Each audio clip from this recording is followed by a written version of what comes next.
दूसरी गोपी ने उसकी केश पकड़कर खींची। क्यों तेरे घर कृष्ण कैसे आ सकते हैं?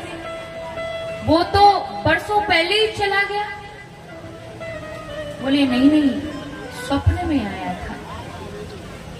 स्वप्न में आकर मटकी फोड़ी, जैसे ही मैं पकड़ने वाली थी वैसे ही आंख खुल गई। सभी गोपिकाएं अपने अपने स्वप्न सुनाने लगी। तभी एक गोपिका किशोरी जी से पूछती है, श्री राधिका से, किशोरी जी क्या आपको कभी स्वप्न में कृष्ण दिखाई नहीं देते?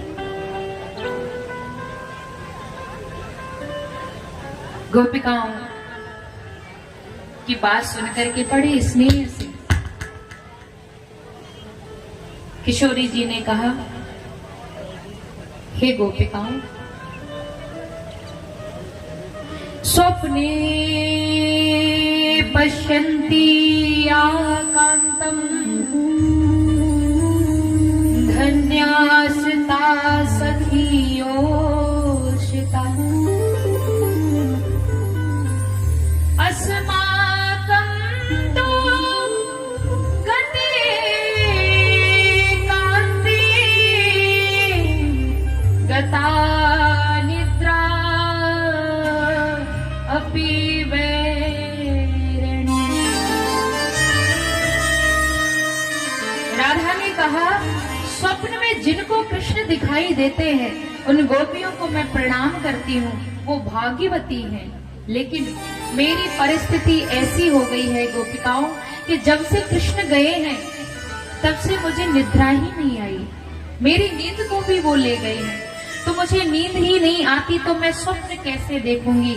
स्वप्न दिखता ही नहीं तो मैं तुम्हें कैसे बताऊंगी? उद्धव ने जब इस बात को सुना, उद्धव जी के ज्ञान की दूसरी सीढ़ी भी खिसक गई। वर्षों से कृष्ण मथुरा जाकर के बैठे हैं और वर्षों से किशोरी जी सोई नहीं है। उद्धव जी किशोरी जी के श्रृंगार का वर्णन करते हैं कि जो बिना श्रृंगार के इतने वर्षों से किशोरी जी ने श्रृंगार नहीं किया, जो बिना श्रृंगार के इतनी सुंदर लग रही है, वो कृष्ण के सामने जब सजती होगी, श्रृंगार करती होगी तो कितनी सुंदर लगती होगी। उद्धव जी झाड़ियों में छुपकर गोपिकाओं की किशोरी जी की बात को सुनते हैं। उद्धव जी झाड़ियों से निकल करके आए और गोपिकाओं से कहते हैं, गोपियों, निवेदन केवल इतना है कि जिस कृष्ण को तुम अपना प्रियतम मान करके पूज रही हो, वे कृष्ण साक्षात मेरे ब्रह्म है। और ये बात मैंने अपने गुरुदेव बृहस्पति से जाना है। ब्रह्म का हाथ नहीं होता, ब्रह्म के पैर नहीं होते। एक बार जीव की वृत्ति निर्गुण ब्रह्म में लग जाए, एक बार जीव का गुण मन निर्गुण ब्रह्म में लग जाए तो भटकाव खत्म हो जाता है। इसलिए मन को ब्रह्म में बनाओ। गोपिकाओं, मन को ब्रह्म में लगाओ, निराकार ब्रह्म में। एक गोपी ने टेढ़ी नजर से उद्धव को देखा और कहा, उद्धव एक बात बताओ, जब मन ही ना हो तो क्या लगाए?